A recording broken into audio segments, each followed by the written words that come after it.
सिर्फ आधे अधूरे सच और पूरे झूठ में डूबा हुआ है।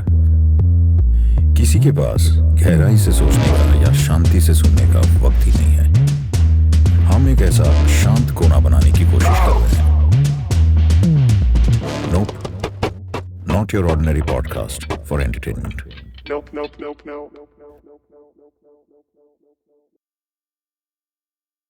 मैम आप 40 साल से ऊपर मैथ पढ़ा रही हैं। मैं भी मैथ से बहुत डरा हूँ। अच्छा, और पर ऐसा क्यों होता है कि सब सब्जेक्ट्स में से मैथ्स ही एक ऐसा सब्जेक्ट है जिसको लोग पूरी तरह पसंद करते हैं या उससे डर के ही सहम जाते हैं? आई थिंक मिडिल स्कूल में ये घबराहट शुरू हो जाती है and I think it has a lot to do with our teaching of the subject कि स्टूडेंट्स को मुश्किल लगता है, कॉम्प्लेक्स लगता है और वो गिव अप कर लेते हैं बहुत आसानी से और एक साइकोलॉजिकल फियर बैठ जाता है। द मिनट दे गेट एक कोई ऐसा टीचर उनको मिल जाए जो उनको बेसिक मेथड्स बता दें और फिर उसके बाद आप अप्लाई कर सकते हैं प्रॉब्लम्स में, बजाय कि 1000 प्रॉब्लम्स आप सॉल्व कर रहे हैं। 1000 प्रॉब्लम सॉल्व करने के बाद 1001 वाला प्रॉब्लम आप सॉल्व कर पाएँ ये ज़रूरी नहीं है। तो थोड़े प्रॉब्लम्स करें, कैटेगराइज करें कि ये मेथड्स हैं, मेथड्स का एक बेसिक बता दें क्यों है ये मेथड और फिर कैटेगराइज करके फिर स्टूडेंट आइडेंटिफाई कर पाएगा कि ये प्रॉब्लम इस पे बेस्ड है। आप कोई भी प्रॉब्लम फिर बाय एंड लार्ज ज़्यादातर प्रॉब्लम्स आप सॉल्व कर लेंगे। तो प्रॉब्लम मेरे ख्याल से इसके सब्जेक्ट के पढ़ाने में है। स्कूल में ज़्यादातर आप कंप्यूटेशन सीखते हैं। बहुत एब्स्ट्रैक्ट चीज़ें सीखने का स्कोप स्कूल में नहीं होता है और मुझे लगता है कि अटेम्प्ट भी करने की ज़रूरत नहीं है क्योंकि बाद में हमें सब दोबारा कॉलेज में कराना पड़ता है। कॉलेज मैथ्स और स्कूल मैथ्स में ज़मीन आसमान का फ़र्क हो जाता है। लेकिन स्कूल में जो कंप्यूटेशन आप सीखते हैं, ख़ास तौर से मिडिल स्कूल में, सिंपल अलजेब्रा, इक्वेशंस, जो फैक्टराइजेशन वगैरह-वगैरह, वो हम दोबारा नहीं करा पाते कॉलेज में। तो वो चीज़ हम चाहते हैं कि बच्चे ऑलरेडी सीख के आएँ ताकि हम उनको फिर और दूसरे रेल्म में, एब्स्ट्रैक्ट रेल्म में ले जा सकें। ये वजह है और इसमें ज़्यादा ध्यान दिया नहीं जाता है टीचर्स ट्रेनिंग में। टीचर्स का वैसे ही यानी बहुत सारे स्कूल अगर आप देखेंगे हिंदुस्तान में, सरकारी स्कूल में टीचर्स की बहुत कमी है और ऐसा नहीं कि प्राइवेट स्कूल्स में बहुत अच्छा हाल है। इस चीज़ पे ध्यान दिया नहीं जाता है और तरह-तरह की चीज़ें देखी जाती हैं शायद और टीचर्स ट्रेनिंग को भी प्राइवेटाइज़ कर दिया over the years, I think 60s के बाद से ही। तो ट्रेनिंग में भी कमी है, फिर रिक्रूटमेंट नहीं हो रहा है, कम टीचर से काम चला रहे हैं, तरह-तरह के काम टीचर्स को दिए जा रहे हैं, उनके पास भी समय कम होता है फ़ोकस करने का। तो बहुत सारे फैक्टर्स हैं, लेकिन ये चीज़ मैथ्स जैसे डिसिप्लिन को, साइंसेस को ज़्यादा हिट करती है, क्योंकि वहाँ पे आपको टीचर की बहुत ज़रूरत होती है, काफ़ी ज़रूरत होती है।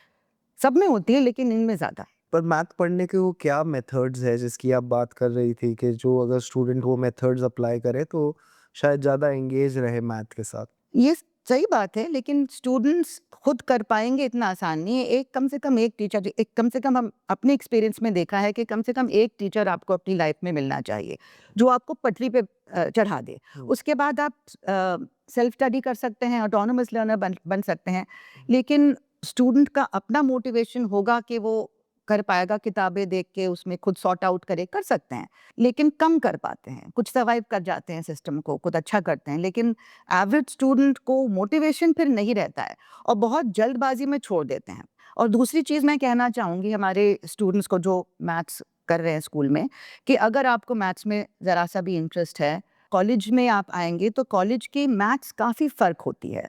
जो सारा कंप्यूटेशन हम करते हैं स्कूल में, आपको उसका बहुत कम इस्तेमाल करना होता है कॉलेज लेवल पे। कॉलेज लेवल में 50% या 60% से ज़्यादा प्योर एब्स्ट्रैक्ट मैथमेटिक्स होती है, जिसमें लॉजिकल रीजनिंग ज़्यादा काम आती है। तो आपका अगर कंप्यूटेशन में बहुत अच्छा एप्टीट्यूड है भी कैलकुलेशंस वगैरह में, ज़रूरी नहीं है कि आप लॉजिकल रीजनिंग में उतना ही स्ट्रॉन्ग आपका एप्टीट्यूड हो। तो वो आप डिस्कवर करते हैं जब आप कॉलेज में आते हैं कि आपको एक्चुअली मैथ्स पसंद है कि नहीं। और जिनको कंप्यूटेशन नहीं पसंद है, उनको भी धीरज रखना चाहिए, क्योंकि जैसे मैं हूँ, I was not overly fond of calculations, लेकिन मुझे अर्ली इन लाइफ पता चल गया कि कॉलेज मैथ्स में एकदम अलग टाइप की थिंकिंग है, लॉजिकल रीजनिंग है और बहुत ज़्यादा मुझे मेहनत नहीं करनी पड़ेगी एग्ज़ाम के पहले। अगर आप समझ जाते हैं तो आप आराम से सब्जेक्ट कर लेंगे, फिर मैं अपना सारा एक्स्ट्रा करिकुलर भी कर सकती हूँ। तो दे शुड अंडरस्टैंड कि कॉलेज लेवल पे एक अलग बहुत ही इंटरेस्टिंग ट्रीटमेंट होता है सब्जेक्ट का और उनको इसको एक मौका देना चाहिए कि आप आगे जाके भी हायर स्टडीज़ मैथ्स में करें। कॉलेज में फिर दूसरे तरह की प्रॉब्लम्स आ जाती हैं पढ़ाने में, वहाँ तो और भी ज़्यादा प्रॉब्लम है, क्योंकि ये जो एब्स्ट्रैक्ट रीजनिंग की मैं बात कर रही हूँ वो तो और कम समझ आता है स्टूडेंट्स को। वो सोचते हैं कि इसमें तो कुछ समझा ही नहीं जा सकता, पता नहीं क्या बोल रहे हैं ये, मार्स में हम चले गए, किस प्लैनेट पे आ गए, यहाँ पे तो कुछ पल्ले ही नहीं पड़ रहा है, उसमें कोई आंसर्स नहीं होते हैं, आपको थ्योरम्स प्रूव करने होते हैं, और आप किस तरह से आप रीजनिंग करेंगे, सब लोग एंड में लिख देंगे QED प्रूव्ड, लेकिन वो बीच में आपने क्या लिखा है, आपने एग्जामिनर को कन्विंस किया है कि नहीं, या खुद को कन्विंस किया है कि नहीं कि जो आप कह रहे हैं वो सही है, कि फ्लॉज भरे हुए हैं उसमें, तो वो चीज़ वो नहीं समझ पाते हैं, उसको रटने की कोशिश करते हैं और रट नहीं सकते। It's like memorising a painting कि यहाँ पे क्या है, वहाँ पे क्या है, हर चीज़ एक जैसी लगती है, एप्सिलॉन है, डेल्टा है, N0 है, तो आप डिस्टिंग्विश नहीं कर पाते हैं अगर आपकी समझ नहीं है, स्ट्रांग नहीं है। तो कॉलेज में भी टीचिंग कमज़ोर है अनफॉर्चुनेटली, सिर्फ हिंदुस्तान में नहीं, पूरे दुनिया में कमज़ोर है। जैसे जो सब्जेक्ट्स मैं पढ़ाती आई हूँ बहुत सालों से, रियल एनालिसिस है और अलजेब्रा, मॉडर्न अलजेब्रा उसको कहते हैं। तो जो एनालॉजी मैं दूंगी आपको कि मॉडर्न अलजेब्रा क्लासिकल अलजेब्रा से फ़र्क कैसे है। क्लासिकल अलजेब्रा सबने स्कूल में पढ़ा है, आप इक्वेशंस सॉल्व करते हैं, क्वाड्रेटिक हो, क्यूबिक हो, आप फैक्टराइज करते हैं, आप मेट्रिसेस के बारे में भी आपने सुना है। तो ये जो चीज़ें हैं ये क्लासिकल सिस्टम्स हैं, चाहे वो मेट्रिसेस हों या कॉम्प्लेक्स नंबर्स हों या रियल नंबर्स हों, इस तरह से, या इक्वेशंस हों, इनकी अपनी अपनी प्रॉपर्टीज़ होती हैं। तो एब्स्ट्रैक्ट अलजेब्रा में हम क्या करते हैं कि आप अननोन सेट की बात करते हैं, आप सेट डिफाइन नहीं करते हैं, आप कहते हैं कि ये सेट है और इसमें ये ऑपरेशंस हैं, यानी कि किस तरह से दो चीज़ों को जोड़ के एक तीसरी चीज़ बनती है, दैट्स कॉल्ड कॉम्बिनेशन और ऑपरेशन। फिर उनका आपस में रिश्ता क्या होता है, और आप जब एब्स्ट्रैक्ट में उसको पढ़ते हैं उसके बाद आप कोई भी पर्टिकुलर सिस्टम में उन प्रिंसिपल्स को अप्लाई कर सकते हैं। आज 100 सिस्टम्स के बारे में पता है, कल 200 और आएंगी, तो एक बार आपने एब्स्ट्रैक्ट में, जैसे एक तरह डिविनिटी ने तय कर लिया एब्स्ट्रैक्ट में कि ये प्रिंसिपल्स हैं, अगर ये सच है तो ये भी सच होगा, तो वो चीज़ आप चाहे कॉम्प्लेक्स नंबर्स या मैट्रिसेस या फंक्शन या कोई भी चीज़ हो, उसमें आप अप्लाई कर सकते हैं आराम से, आप पर्टिकुलर सिस्टम में फंस नहीं जाते हैं उसके कैलकुलेशन में। तो ये एब्स्ट्रैक्शन का पावर जो है ये मोस्टली लेट 19th सेंचुरी में ये उभरा था, और जॉर्ज कैंटर वगैरह इन सबको, वाइस्ट्रास को एक क्रेडिट दिया जाता है इसके लिए। और हिंदुस्तान में आते आते ये आई थिंक मिड 1950s वगैरह, उसके पहले आप देखेंगे क्वेश्चन पेपर्स IAS वगैरह की बड़े अजीब तरह से फ्रेमिंग होती थी। तो ये जो एब्स्ट्रैक्ट अलजेब्रा, एब्स्ट्रैक्ट एनालिसिस में जो कैलकुलस आप पढ़ते हैं स्कूल में, लिमिट की बात करते हैं, लिमिट का मीनिंग कोई नहीं समझता है, तो उसका जो थ्योरी है कि ये रिजल्ट्स ट्रू क्यों है, इसका रिगरस मीनिंग क्या है, लिमिट होता क्या है, ये सब चीज़ें हम कॉलेज में पढ़ाते हैं। The foundations of calculus is actually analysis. वो जब हम पढ़ाते हैं, अगर बहुत ही सिस्टमैटिकली आप नहीं पढ़ाएंगे, स्टूडेंट से खुद नहीं करवाएंगे क्लास में, तो स्टूडेंट्स उसको समझ नहीं पाता है। ज़्यादातर प्रॉब्लम हमारे यहाँ ये है कि टीचर्स एक पैसिव तरीके से पढ़ाते हैं, यानी कि आप बोर्ड पे लिखते रहते हैं, स्टूडेंट पीछे कॉपी करता रहता है, कुछ समझ आ रहा है नहीं आ रहा है, you don't face the student. आपको स्टूडेंट्स के से आंखें मिला के उसके साथ एक डायलॉग करना ज़रूरी है। ऐसा तो नहीं है कि आपने कर दिया, आप बच्चे को स्विमिंग सिखाएंगे तो आप खुद स्विम करके थोड़ी समझेंगे कि बच्चा सीख जाएगा, आपको बच्चे को पानी में उतारना है। तो हमारे यहाँ इसका जो मेटाफर है पानी में उतरने का, इट मीन्स कि स्टूडेंट को खुद सोच के निकालना है। आप सारे आंसर्स उसको दे देंगे, आप थ्योरम का प्रूफ दे देंगे, तो बच्चा अपने आप करना कैसे सीखेगा। तो एज अ टीचर मुझे ये, मतलब ये तो बहुत ही नेचुरल चीज़ लगती है मुझे कि आप पहले तो फाउंडेशंस ले कर दीजिए कि ये आपका लॉजिकल रीजनिंग जो आप करेंगे, तो basic in logic is absolutely must, कोई नहीं कराता है। आप पहले बताइए कि स्टेटमेंट क्या होता है, नेगेशन क्या होता है, इम्प्लीकेशन क्या होता है, कॉन्ट्रापॉजिटिव क्या होता है, क्योंकि मैथ्स में सारा टाइम आपको हर कदम पे ये यूज़ करने हैं। तो ये बेसिक कोर्स 4-5 पीरियड में कराना उनके लिए बहुत ज़रूरी है। रियल लाइफ एग्जाम्पल से जोड़िए, तब वो स्टूडेंट ज़्यादा समझते हैं, क्योंकि एब्स्ट्रैक्ट चीज़ों में रजिस्टर करना इतना आसान नहीं है, नंबर्स में भी रजिस्टर करना आसान नहीं है। लेकिन आप अगर आपके रोज़मर्रा की चीज़ें हैं कि मैं अपने बेटी को समझा रही हूँ कि कलर ब्लैक क्या होता है, so I show her a crow and I say every crow is black, so I know that being a crow is sufficient for being black. Hmm. So if I get a crow, then, but on the other hand, if something is black, if she points to someone's hair and says कि ये crow है, I said नहीं, ये crow नहीं है, क्योंकि being black is not sufficient for being a, इस तरह से necessary and sufficient का फर्क, I'm not going to go into details. But please do, actually बहुत interesting है. हाँ, तो ये कि every crow is black, but everything that is black is not a crow. तो ये चीजें नॉट ओनली मैथमेटिक्स में, हर चीज में जो भी सब्जेक्ट आप पढ़ेंगे उसमें आप लैंग्वेज यूज करेंगे. तो लैंग्वेज का सही इस्तेमाल किए बगैर आप कैसे आगे बढ़ सकते हैं? तो पहले लॉजिक आपको कराना पड़ता है. ये भी बताना पड़ता है कि आप अगर प्लेसमेंट का ऑर्डर बदल देंगे तो मीनिंग बिल्कुल बदल जाता है. हम लोग ढीली तरीके से बोलते हैं. जैसे हम कहेंगे that I saw a picture hanging on the wall and if you make a syntactical change, तो hanging on the wall I saw a picture का मायने एकदम फर्क है, क्योंकि hanging on the wall subject उसका I बन जाता है. hanging on the wall I saw a picture, तो आप वॉल पे हैंग कर रहे हैं और आपने पिक्चर देखी. See how the meaning has changed. Every week there is a train that has an accident, और there is a train that has an accident every week. में जमीन आसमान का फर्क है. आपने एक फ्रेज को पीछे से लेके आगे कर दिया, उसका मतलब बदल गया. तो मैथ्स में लोग ये करते रहते हैं कि चलो वहां नहीं लिख के यहाँ लिख दो, लेकिन उसका मीनिंग बदल जाता. ये सारे बेसिक्स आपको बताने पड़ेंगे कि निगेशन क्या होता है. जब तक आपको मालूम नहीं है कि नॉट कंटिन्यूस का क्या मीनिंग है, आप कैसे एग्जाम में प्रूव करोगे कि ये फंक्शन कंटिन्यूस नहीं है. और ये निगेशन वाली बात मैंने एमए की क्लास में भी, आई वाज अ स्टूडेंट, देखा कि बहुत कॉम्प्लेक्स सेंटेंसेस आते थे एग्जाम में, स्टेटमेंट्स, और हमें प्रूव करना था कि ये ट्रू नहीं है. तो हमारे बहुत ब्राइट क्लासमेट्स थे, उनको पता ही नहीं चलता था कि कैसे प्रूफ, हमें करना क्या है. तो ये ट्रेनिंग में प्रॉब्लम है कि ट्रेनिंग में ही आपको निगेशन कराना सिखाना बहुत जरूरी है. निगेशन, इम्प्लीकेशन, कॉन्ट्रापॉजिटिव, एक तो वो बात है. तो आपने उनको बेसिक्स बता दिए. फिर दूसरी चीज है कि जब आप सब्जेक्ट शुरू करते हैं तो उसमें कुछ बेसिक एक्सियम्स होते हैं, कुछ डेफिनेशंस होते हैं. कोशिश ये करनी चाहिए कि हम स्टूडेंट्स से ही वो डेफिनेशंस भी और रिजल्ट्स निकलवाएं कि आप क्या प्रूव करना चाहेंगे. और एक दफा आप रिजल्ट सोचते हैं कि हम ये रिजल्ट प्रूव करने की कोशिश करेंगे, तो आप उसके प्रूफ को लिखना शुरू मत कीजिए. फॉर हेवन से आप स्टूडेंट से पूछिए, एक से पूछिए. मेरे क्लास में एक रूल था कि एक को जवाब देना पड़ेगा, तो थोड़ा सा घबराते भी थे, but then they get used to it कि अब हम क्या करें. बाद में मैंने देखा, मुझे लगा ये नेचुरल तरीका है, लेकिन बाद में मैंने देखा कि एक हेल्महोल्ट्ज की किताब है, बहुत फेमस मैथमेटिशियन की, I want to be a mathematician. उसमें ऑलमोस्ट लाइक एन ऑटोबायोग्राफी. तो उसमें उन्होंने कहा कि एक मैथमेटिशियन मूअर थे, तो वो क्या करते थे कि थ्योरम लिख देते थे और बैठते थे. अब कहते थे अब कौन आके प्रूफ करेगा. पूरी क्लास निकल जाती थी, बच्चे अपना, उस टाइम पे मोबाइल फोन्स नहीं थे, किसी चीज से खेल रहे होते थे और कुछ नहीं होता था. अगली क्लास में फिर वही बैठे रहते थे. अब you have to have a lot of time and patience. लेकिन वो मूअर्स मेथड जो है कि आप उनसे ही एक्सट्रैक्ट करवाएंगे, बहुत जरूरी है. आपका टाइम लिमिटेड है, कोर्स पूरा करना है, लेकिन उसके अंदर बेशक एक आध एक्स्ट्रा क्लास भी ले लें. मुझे लेने पड़े, लेकिन उसके बगैर, स्टूडेंट से करवाए बगैर वो स्टूडेंट नहीं सीखता है. और अगर वो सोचना सीख ले तो फिर उसको आपकी जरूरत नहीं है. जो हमारा गोल होना चाहिए कि स्टूडेंट को हमारी जरूरत नहीं होगी.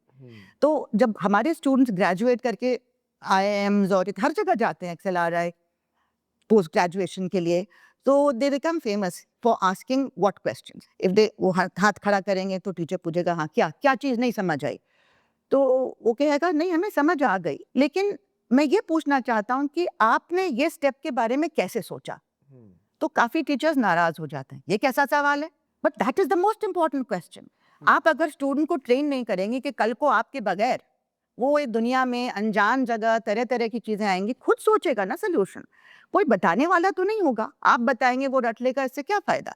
और ये जो ट्रेडिशंस हैं, these are not only western traditions. ये हमारी इंडियन ट्रेडिशंस में, अगर आप इंडियन नॉलेज सिस्टम जिसको बहुत पैरेट किया जा रहा है, आप सारे ट्रेडिशंस देखेंगे और एक पर्टिकुलर स्ट्रीम जो बहुत ही ऑब्स्क्यूरेंटिस्ट है वो नहीं देखेंगे, तो आपको पता होगा कि गौतम बुद्ध जी ने ही शुरू में कहा था कि not by the glamour of a philosophical view और what is in the scriptures, ना स्क्रिप्चर्स को देख के बेसिस पे, ना कोई फिलॉसफी जो दी हुई है किसी की उसके बेसिस पे, या कोई टीचर बोल रहा है इस बेसिस पे आप कुछ एक्सेप्ट नहीं करेंगे. आप खुद सोचेंगे. It's about independent and critical thinking. खुद सोचेंगे कि क्या सही है, क्या गलत है, और क्या हमारे समाज के लिए बेहतर है, और तब तय करेंगे कि आप क्या सोचते हैं, है ना, क्या आपका व्यू है. तो ये चीज़ हमारे ट्रेडिशंस में रहा है क्वेश्चनिंग का, और ये हर सब्जेक्ट के हार्ट में ये चीज़ होती है। अगर जैसे स्टूडेंट्स आते हैं शुरू में, उनको थोड़ा मोटिवेट भी करना ज़रूरी है। कई बच्चे आते हैं कि हम इकोनॉमिक्स पढ़ना चाह रहे थे, फर्स्ट प्रेफरेंस था, या हम आईआईटी जाना चाह रहे थे, मेडिकल जाना चाह रहे थे, हम यहाँ पे आ गए। तो क्या वो 2-3 साल रिग्रेट में अपना स्पेंड करेंगे? तो मेरा पहला लेक्चर हमेशा ये होता है, और मेरे स्टूडेंट्स जो पास आउट होते हैं वो बाद में आके पूछते हैं कि मैम आपने वो किया कि नहीं किया? क्या माउंटेन्स लेक्चर? ऐसे तो इतना टाइम कहाँ है आजकल? नहीं मैम वो तो करना ज़रूरी है। Now, that is not a mathematical lecture. I draw mountains, maths mountain, eco mountain, IIT mountain, medical mountain, and then I draw a little figure. एक छोटा सा फिगर, ये आप हैं, you, standing at the bottom of the maths mountain. तो आप यहाँ पे हैं, तो आप क्या 3 साल उधर देखते रहेंगे कि काश मैं उधर होता? आप अगर इस माउंटेन को क्लाइम करना सीख जाए, जहाँ पे आपको पहुंचाया गया है सर्कमस्टांसेस ने, तो आप हर माउंटेन क्लाइम कर सकते हैं। अगर आप इंग्लिश लिटरेचर पढ़ेंगे तो आप इस तरह से पढ़िए कि आप क्रिटिकल एबिलिटी, क्रिएटिव एबिलिटी और एम्पैथी, ये 3 चीज़ें आपको ज़रूरी हैं to be called an educated person. आप अपने क्या आप चाहते हैं अपनी दुनिया में, अपनी लाइफ में, आप वो डिस्कवर करेंगे। What do I want to do with myself in life. आप सब्जेक्ट से भी सीखेंगे, एक दूसरे से भी सीखेंगे। एम्पैथी आप कैसे लाएंगे? Empathy by reading outside the discipline also. Maths में सिर्फ मैथ्स करने से क्रिएटिव थिंकिंग, रैशनल थिंकिंग, ये सब हम डेवलप कर देते हैं from the way in which I was explaining. I give them flaws and I say find the mistake. So that is develops the critical thinking. But empathy के लिए they need to look beyond that. I don't want us to produce पढ़ा लिखा brilliant people who will make gas chambers. I want them to have empathy for society, for the other, for somebody weaker than them, not as strong in the subject, from a different culture, demonized by whatever society is doing through propaganda and all that. They have to be able to empathize, not just criticize. तो empathy के लिए आप literature पढ़िए, आप दूसरे cultures के बारे में पढ़िए। इसलिए हम लोगों ने बहुत साल integrated courses के लिए campaign किया। Not कि वो subsidiary आपको पास करना है, nobody studies, लेकिन something that will count. तो अगर आप साइंस स्टूडेंट से कहेंगे कि उनको कुछ सोशल साइंस भी पढ़ना है, कुछ लिटरेचर, ह्यूमैनिटीज भी पढ़ना है, it makes them better human beings, which is after all the whole objective, education का जो ऑब्जेक्टिव है। तो ये सब चीज़ें भी ज़रूरी हैं, प्लस डाइवर्सिटी विच दे एनकाउंटर सब्जेक्ट के through, but subject is still on paper, उससे बहुत कुछ होता है। तभी हम देखते हैं इंग्लिश लिटरेचर और सोशल साइंसेस के स्टूडेंट्स कई बार ज़्यादा लॉजिकल हैं और ज़्यादा एम्पैथेटिक हैं rather than people in my subject. लेकिन अगर आप डायरेक्ट एनकाउंटर भी होगा, हर इंस्टीट्यूशन में डाइवर्सिटी होना बहुत ज़रूरी है। और मैं तो अपने स्टूडेंट से कहती थी कि कुछ नहीं तो लंच ब्रेक में तुम दूसरे college, I taught in saint Stephen, कम से कम हिंदू कॉलेज चले जाओ। इतना वहाँ पे वो क्लोज हो जाता है कि हम कुछ और ही जाति के हैं, मतलब we are a different class and वो लोग कुछ और हैं। You go and meet people of other colleges, other classes and meet people of variety, और वो वैरायटी आपको हिंदुस्तान में बहुत आसानी से मिल जाती है। ये हमारे पास एक रिसोर्स है कि डाइवर्सिटी हमारी हिंदुस्तान में भरी हुई है। तो अगर हम अपने यूनिवर्सिटीज़ में इस तरह की एडमिशन पॉलिसी बनाएंगे कि हर कोने से हिंदुस्तान के लोग आ सकें, तो ऑटोमेटिकली अलग अलग रीजन से अलग अलग ज़बान बोलने वाले, अलग अलग खाने पीने की आदत वाले, वेशभूषा की और रिलीजन हो ना हो, अपनी जो रिलीजियस व्यूज़ हैं, वो सबको आप इनकाउंटर करेंगे। आप उनके साथ उठेंगे, बैठेंगे, खेलेंगे, कूदेंगे, आप एक न्यूट्रल स्पेस होगा क्लासरूम वाला, और फिर हॉस्टल में इस तरह से आप ऑटोमेटिकली जो स्टीरियोटाइप्स हमारे दिमाग में जानबूझ के डाले जाते हैं for people to gain politically और whatever reason, for consolidation of power, आप उसको काटना सीखेंगे। नॉट ओनली कि थ्रू अ लॉजिकल रीजनिंग अगर क्लास इंटरेस्ट से क्लैश करता है तो मैंने देखा फेल हो जाता है। अब मंडल कमीशन के टाइम पे 1991 very bright people were saying तो हमारा वो बर्थ राइट जा रहा है, it is like a birthright and merit, we are the only meritorious people. जरा सा सोचने के बाद उनको लगेगा कि जिसको मैं मेरिट कहता हूँ वो generations of privilege पे बना हुआ है। आप my great grandfather may have been in the ICS, so I'm today born with a silver spoon in my mouth. So what I think is merit is actually generations of privilege. How can you compare it with somebody who is not, doesn't even know whether he can get the next meal or cannot drink water in his village? और his father carried night soil. तो ये जो इनकम्पेरेबल्स है, unequal playing field है, उसको समझना भी बहुत ज़रूरी है। तो इसलिए ये डाइवर्सिटी आना, क्लास में डाइवर्सिटी भी आना, but class mean that in terms of your socio economic class, वो डाइवर्सिटी आना ज़रूरी है, both in the teachers and the students. Students में आए, टीचर्स में भी आए, ताकि आपकी सेंसिटिविटी बढ़े। लेकिन जैसे कि मैंने मंडल कमीशन के बारे में बताया, उस ज़माने में ये जो था कि आप वो जितनी भी रैशनल थिंकिंग आप कर लो, मैंने बहुत बहस की स्टूडेंट्स के साथ क्लास में, तो मैक्सिमम आप उनको anti Mandal to the power 5 से एंटी मंडल तक ले आएंगे शायद। हाँ। लेकिन वो फिर भी कि जहाँ पे आपका अपना इंटरेस्ट है, तो आप सारी रैशनैलिटी को पीछे छोड़ देते हैं। इसलिए वो एम्पैथी बिल्ड करना बहुत ज़रूरी है कि बच्चे कहीं भी हो दुनिया में, किसी भी कम्युनिटी के हों, every life is important, so you don't start justifying genocide and communal riots and hitting out at an entire community and so on. ये एम्पैथी लाना बहुत ज़रूरी है। तो ये हमारा पूरा कोशिश हमारी होती है कि सब्जेक्ट के थ्रू भी और डायरेक्ट एनकाउंटर के थ्रू ये हम कर पाए। और बहुत ही दुख की बात है कि ये जो हमारे जो ये ऑब्जेक्टिव्स हैं, it is taken a huge beating. हमेशा से मुश्किल था काम, मुश्किल था। रिजर्वेशंस आए, उससे थोड़ी डाइवर्सिटी आई, ये सब हुआ। लेकिन अभी हाल में जिस तरह की पॉलिसीज़ आई हैं सरकार की, एक तो पूरा प्राइवेटाइजेशन की तरफ जो नेशनल एजुकेशन पॉलिसी का थ्रस्ट है, कमर्शलाइजेशन की तरफ, corporatisation, self financing, institution should find their own finances from the market और they should make teachers generate finance. ये सब चीज़ें जो हैं, इनकी वजह से आप देखेंगे कि एक्सेस बहुत कम हो गया स्टूडेंट्स का, तो वो डाइवर्सिटी तो हिट होगी ही होगी। और जिस तरह से और पॉलिसीज़ आई हैं, हमारे जो कोर्स करिकुलम किस तरह से बन रहे हैं, हमारा एकेडमिक कंटेंट जो मेन सब्जेक्ट का कंटेंट था, उसको 80% होता था, 20% अदर सब्जेक्ट्स होते थे। उस 80% से आपने उसको कम करके 50% कर दिया है। टीचिंग टाइम को आपने कम कर दिया है बाय 40%। जो कंटेंट हम 5 पीरियड में कराते थे, हमको 3 में कहता है कर दो। कोई भी नहीं कर पा रहा है। और कौन बना रहा है पॉलिसीज? टीचर से नहीं पूछा जा रहा है। टीचर से ना एडमिशन्स के बारे में पूछा जा रहा है, ना ये कोर्स के बारे में पूछा जा रहा है, ना इनको एग्जाम स्कीम के बारे में पूछा जा रहा है। जबरदस्ती सेमेस्टर सिस्टम पिछली सरकार ने हमारे ऊपर लागू की, यूपीए सरकार ने, and this government has taken it even further. And बहुत ज़्यादा हमारा नुकसान इससे हुआ है। टीचिंग टाइम इतना कम हो गया, सिलेबस को ऐसे काट काट के पढ़ाया जा रहा है। अब जो कह रहे हैं कि आप 4 साल कर लो, इंफ्रास्ट्रक्चर है नहीं, चौथे साल में कौन जाएगा। फिर कहते हैं कि आप बीए बीएससी के बाद आप पीएचडी कर सकते हो, फिर कहते हैं एमफिल हटा दो, फिर कहते हैं कि एमए आप 1 साल में कर लें या 2 साल में। There is utter chaos. और सीयूईटी की वजह से एडमिशन्स हमारे डिले भी हो रहे हैं। अपार्ट फ्रॉम द फैक्ट कि स्कूल एजुकेशन एकदम ट्रैश कर दी गई है। स्कूल एजुकेशन 12वीं के मार्क्स काउंट नहीं करेंगे एडमिशन के लिए। तो बच्चों ने, स्कूल के भी टीचर्स बताते हैं कि पढ़ना, सीरियसली पढ़ना छोड़ दिया है, क्योंकि उनको करना है कोचिंग, जिसके लिए आप महंगे फीस, आपको बजट बनाना है, फिर उसके बाद आप कैसे उसको पास करेंगे मल्टीपल चॉइस में। और मल्टीपल चॉइस की सिलेक्शन के थ्रू जो आ रहे हैं, उनकी क्वालिटी बहुत अच्छी है, हम नहीं कह सकते हैं। बहुत ज़्यादा हमने डाइल्यूशन एकेडमिक स्टैंडर्ड्स में इन सब चीज़ों की वजह से देखा है। प्लस एडमिशन डिले हो जाता है, क्योंकि ये एनटीए जो एक प्राइवेट बॉडी है, कब तय कर लेगी कि हम एग्जामिनेशन लेने की कंडीशन में है नहीं। Centralise exam is a very bad idea.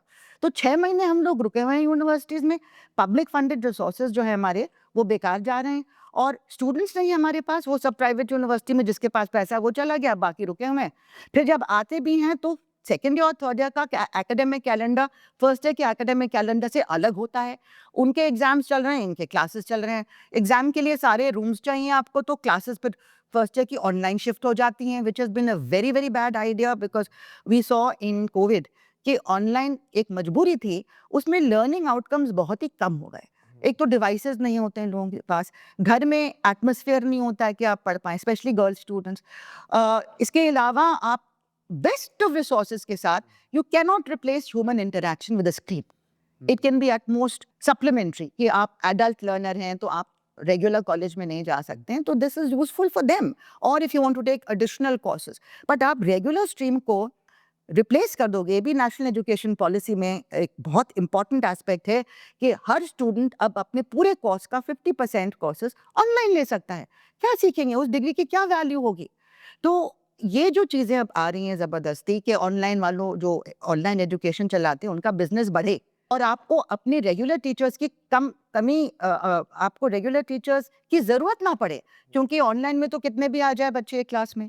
तो you are replacing regular education with this digitalised education. It is a very very bad idea and we are now converting our regular education in a non-COVID, non-epidemic period, we're converting into the learning outcomes which we saw in the COVID period, which was abysmally low.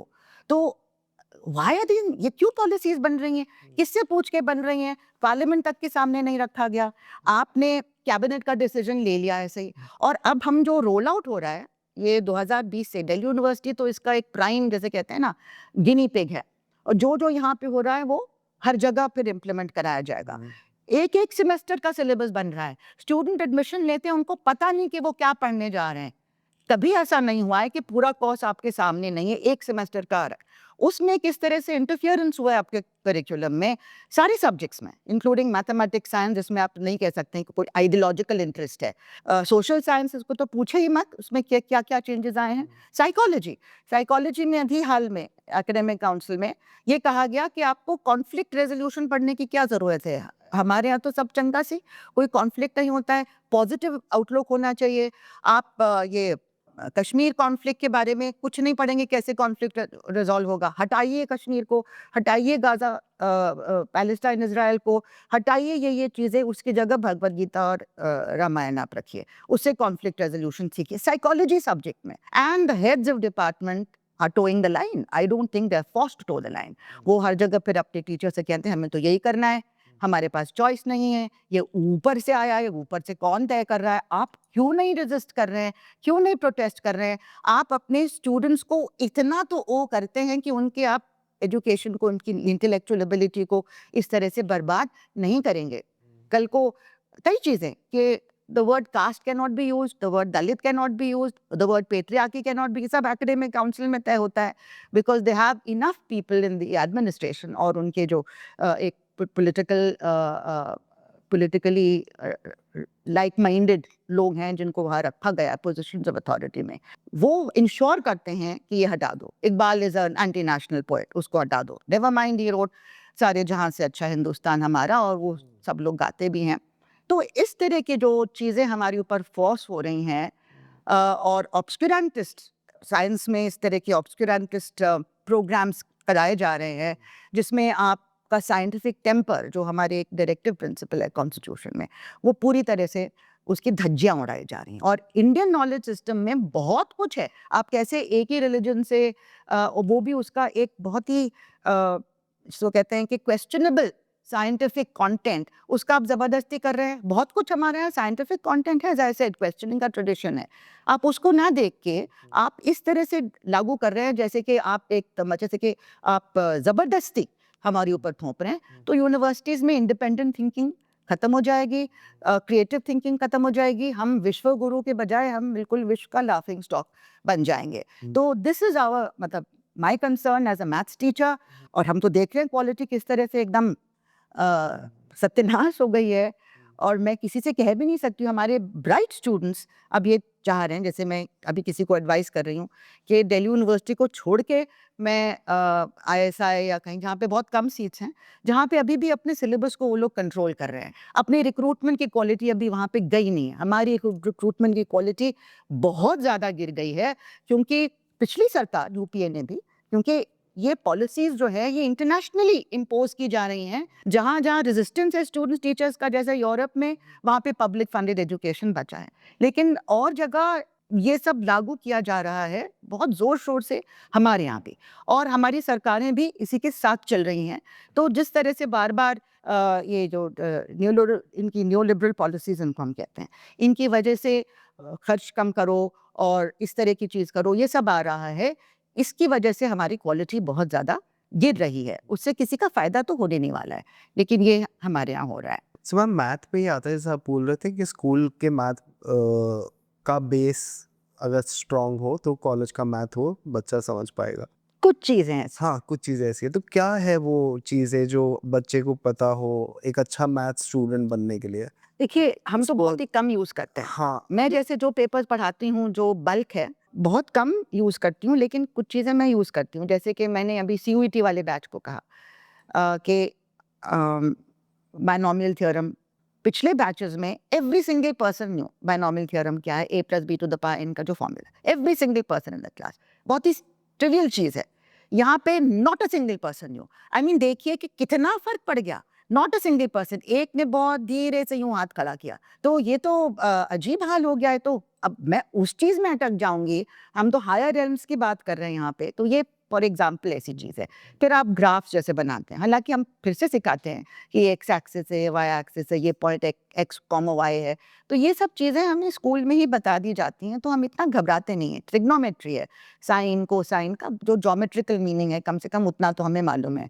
बाकी काफ़ी कुछ हम यहाँ कराते हैं, लेकिन कुछ चीज़ें तो उनको मालूम होनी चाहिए। मेरे पेपर में जो एनालिसिस है, आप मुझे ऐसा स्टूडेंट भी दे दीजिए जिसने 10th तक ही मैथ्स की हो, 11वीं 12वीं में नहीं किया, वो बहुत अच्छी तरह से कर लेगा। और वो लॉजिकल रीजनिंग में हो सकता है ज़्यादा स्ट्रांग हो, बजाय उस बच्चे के जो कैलकुलेशन में माहिर है, लेकिन उसकी लॉजिकल एप्टीट्यूड उतना अच्छा नहीं। वो ट्रेनिंग के बाद अच्छा बनाएंगे अब उसे, लेकिन एक नेचुरल एप्टीट्यूड जो होता है रीजनिंग का, वो सभी लोगों में मौजूद होता है, बल्कि ह्यूमैनिटीज़ के स्टूडेंट्स में हो सकता है और अच्छा हो सकता है। तो मैं ये नहीं कहूँगी कि उससे उनको कॉलेज में बहुत नुकसान हुआ। इसीलिए अगर आपको स्कूल की मैथ्स इतनी ज़्यादा पसंद नहीं भी है, ठीक है, आपको एडमिशन मिल गया, इकोनॉमिक्स में नहीं मिला, मैथ्स में मिल गया, डोंट वरी, बिकॉज आपको ये वाली मैथ्स बहुत पसंद आएगी, आपको बहुत पसंद आएगी। और मैथ्स करने के बाद आप इकोनॉमिक्स पे स्विच कर सकते हैं। अगर आप फिर भी इकोनॉमिक्स करना चाहते हैं, you fallen in love with maths, our job is to make our students fall in love with the subject. अगर आपको मैथ्स से इतना पसंद आ रहा है कि आप आगे हायर स्टडीज मैथ्स में करें, या अप्लाइड मैथ्स के इतने दायरे हैं, या इकोनॉमिक्स है, बल्कि हमारे स्टूडेंट्स फिलॉसफी भी करते हैं मैथ्स के बाद, and they make very good academics in philosophy. और तरह तरह के, मतलब बेसिकली आप इक्विप हो जाते हैं लाइफ के चैलेंजेस को मीट करने के लिए। तो आप फिल्म मेकर बन सकते हैं, आप सोशल एक्टिविस्ट बन सकते हैं, आप पॉलिटिशियन बन सकते हैं, कुछ भी आप चाहें कर सकते हैं, क्योंकि आपका एक सोचने का तरीका, वकील तो आप बहुत अच्छे बनेंगे, क्योंकि आपको एक क्रिस्प क्लियर कंसाइज ब्रीफ लिखने की आदत हो जाएगी, और एक एक्जोमेटिक तरीके से आप बिना वो फ्लॉज के आप प्रेजेंट कर पाएंगे आर्ग्यूमेंट्स अपने जज के सामने। तो आप एक बेहतरीन लॉयर भी बन सकते हैं। तो मैथ्स बहुत अच्छा एक स्टार्टिंग ग्राउंड है, और उसमें इतना कैलकुलेशन अब नहीं होता है, उसमें हम कहानी की तरह पढ़ते हैं उसको। It's like a lovely exploration in the hills. Teachers जा चुके हैं पहले, लेकिन हमने सारी चीज़ें नहीं देखी हैं, तो आप भी नई नई चीज़ें हमको पॉइंट आउट करके बता सकते हैं। तो ये जो हम एक जॉइंट एडवेंचर कर रहे हैं साथ में, वो उसमें जो एक बॉन्ड हमारा बनता है, टीचर स्टूडेंट का बॉन्ड, स्टूडेंट स्टूडेंट का बॉन्ड, वो लाइफ लॉन्ग बॉन्ड्स होते हैं फिर। क्योंकि वो बॉन्ड जो ह्यूमन बॉन्ड्स हैं, वो जो सब्जेक्ट मैटर उससे ज़्यादा इंपॉर्टेंट होते हैं। आप सब्जेक्ट भूल जाएंगे, आप शायद यूज़ ना करें, लेकिन मेरे स्टूडेंट्स मजाक में कभी कभी मुझे 20 साल बाद, अब जैसे नरेगा की बात हो रही थी, तो नरेगा में एक मेरा स्टूडेंट IAS में गया था। तो राजस्थान में जब नरेगा शुरू में आया था, he was credited as being one of the pioneers of revolutionary way, कि जिससे वो सक्सेसफुल हो गया। उसने हर जो ग्रुप बनता है उनका, हर ग्रुप के लीडर को महिला बनाया, और इस तरह से उसमें काया पलट पूरा हो गया। किस तरह से काम हो रहा था, वो मस्त रोल जो था उसमें, जो फर्जी नाम थे, वो सब धीरे धीरे सब हट गए, और बहुत ब्यूटीफुली वो चल रहा था। तो हम लोग भी यहाँ से टीम ले गए थे अपने कॉलेज से उसको देखने के लिए फर्स्ट हैंड। तो वो मुझे फ़ोन करता है कहीं से बाद में कभी, कि मैम मैं छत्तीसगढ़ में नक्सलाइट्स को चेस कर रहा हूँ, कुछ ऐसी बात। मतलब क्या कर रहे हो रोहित, तुम मुझे फ़ोन क्यों कर रहे हो? तो कहते हैं कि मैम मैं आपको बताना चाहता हूँ कि मुझे एक कन्वर्जेंस की डेफिनेशन याद है, उसने मुझे पूरी सुनाई फ़ोन पे। मैंने कहा तुम पागल हो गए हो, तो कोई गोली लग जाएगी, कुछ हो जाएगा, ये सब मत करो। But they are so proud कि हमें वो डेफिनेशन अभी तक याद है, उसका कभी इस्तेमाल शायद किया हो ना किया हो, लेकिन जो मेथड्स हैं ऑफ रीजनिंग, एक स्टूडेंट ने मेरे कहा था कि वो चीज़ जो हमें याद रहती है अगर हमारा मेमोरी लॉस हो जाए, that is what we have learned.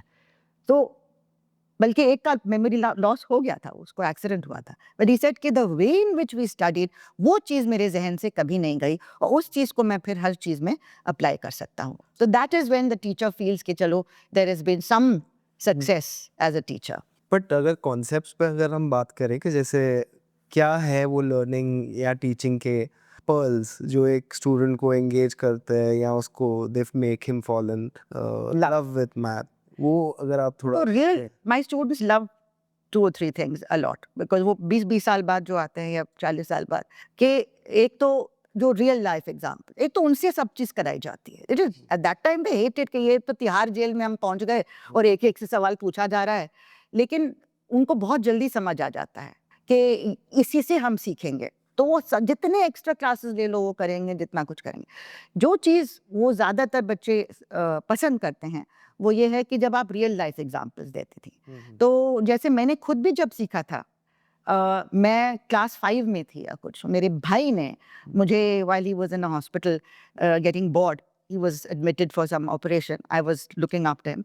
तो उसने मुझे एक फंक्शंस क्या होता है, वो फर्स्ट ईयर ऑफ कॉलेज में था, एक मैथमेटिकल कॉन्सेप्ट को उसने रियल लाइफ में कन्वर्ट करके ऐसे बताया कि गॉड पहले मैन को क्रिएट करते हैं, there was a set of men, and then they were getting bored, we want somebody different from ourselves, so he created a set of women, and he said okay, they said oh these are very interesting creatures, so we want to have a wife or whatever, partner. So God said okay, but don't be greedy, each one of you will get one and only one partner. But make up your mind, do all of you want a partner or a wife? So they said yes, yes, don't regret it later. So they said yes, yes, and so every man is married and he cannot have more than one wife. Polygamy is prohibited. That is a function. That for every set element of the set A, there is one and only one element of a set B. इसी चीज को लेके फिर मैं complex concepts उनको इसमें के 1-to-1 and on-to function क्या होता है कि the women took out a petition and then they said we all, each one of us wants to be married, or we don't want more than one husband because you could have one woman married to 2 men as per the rule of a function. तो then they said that no, that is not fair. तो फिर God ने किया, तो एक कहानी की तरह बन जाता है. और जो मुश्किल सवाल भी उसके ऊपर आते हैं बाद में, उसको हम इस तरह से इमेजिन करते हैं, which is also entertaining because it's very important to keep the student engaged. तो लड़का लड़की की बात करेंगे तो एकदम बहुत खुश हो जाते हैं. You know, where the relation is of liking, for each boy in the class there's a girl whom he or she likes or vice versa. So they immediately sit up and they will pay attention. तो आप इस तरह के examples plus जो current affairs में उनको जिन चीज़ों में इंटरेस्ट है, किस एक्टर से वो रिलेट करते हैं, मैं तो खुद ही आउटडेट हो जाती हूँ बिकॉज मुझे तो पुराने ज़माने के याद हैं, but I have to find out a little bit कि आजकल वो कौन से प्रोग्राम्स टीवी में देखते हैं, मास्टर शेफ वगैरह. तो I try to use examples from there. I can't explain everything about how I use it, or a political sort of a corporate family like Ambani, Adani, whatever. कि उनके जो I use some of those similes in proving. For example, the Bolzano-Weierstrass theorem, which is a very difficult theorem, but it comes alive through this.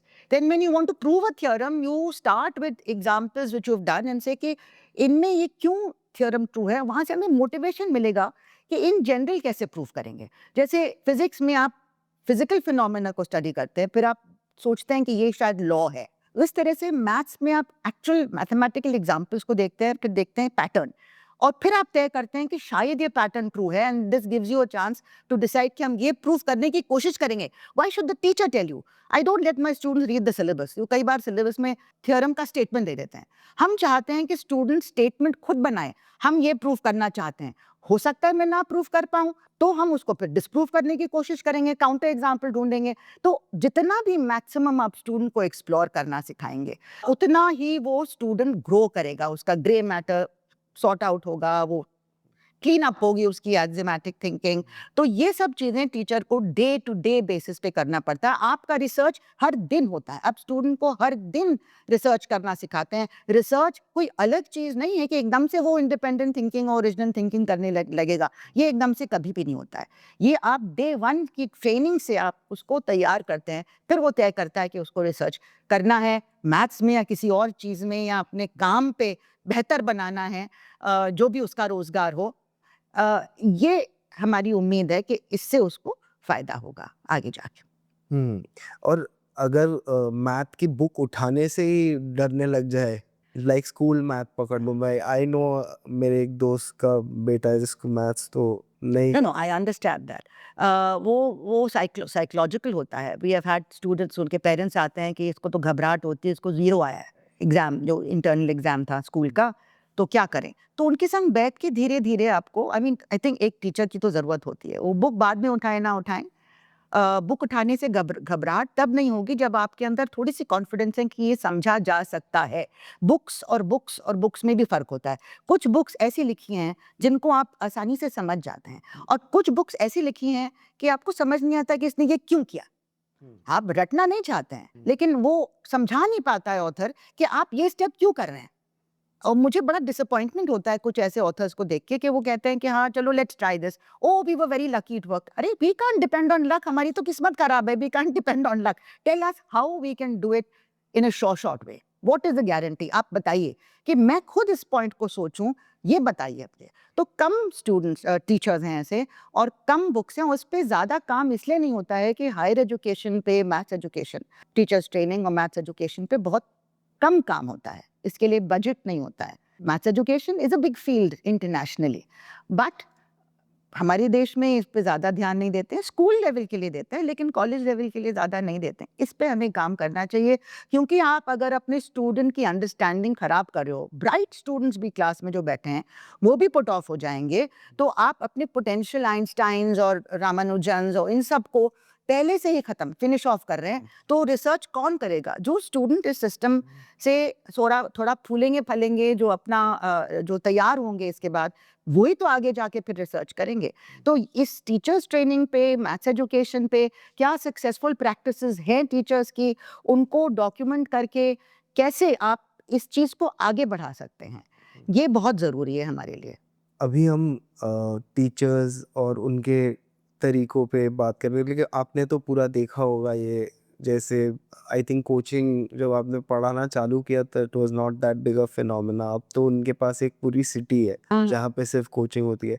तो ये कैसे हो गया, like इतना हावी कैसे हो गए कोचिंग सेंटर्स? एक तो ये जो नेशनल एंट्रेंस एग्जाम्स हैं, इसकी वजह से हुआ है। पहले तो साइंसेस में ज़्यादा था, आईआईटी एंट्रेंस, मेडिकल एंट्रेंस। अब तो इन्होंने सीयूईटी ला के, सेंट्रल यूनिवर्सिटी एंट्रेंस टेस्ट, सारे सब्जेक्ट्स में, चाहे आप ह्यूमैनिटीज़ के हों, कॉमर्स के हों, किसी चीज़ के भी हों, बिना कोचिंग के तो आपको कॉन्फिडेंस नहीं कि आप वो crack, this word crack, I don't know, it's like cracking your skull, आप उस एग्जाम को क्रैक कैसे करेंगे। तो दिस इज एक्चुअली, इससे बहुत ज़्यादा बढ़ावा मिला है कोचिंग माफिया को। मैं तो उसको माफिया कहूँगी। मुझे लगता है कि कोचिंग इसलिए भी लोग जाते हैं कि उनको लगता है कि कुछ मिलते जुलते सवाल इनके एग्जाम में आएंगे।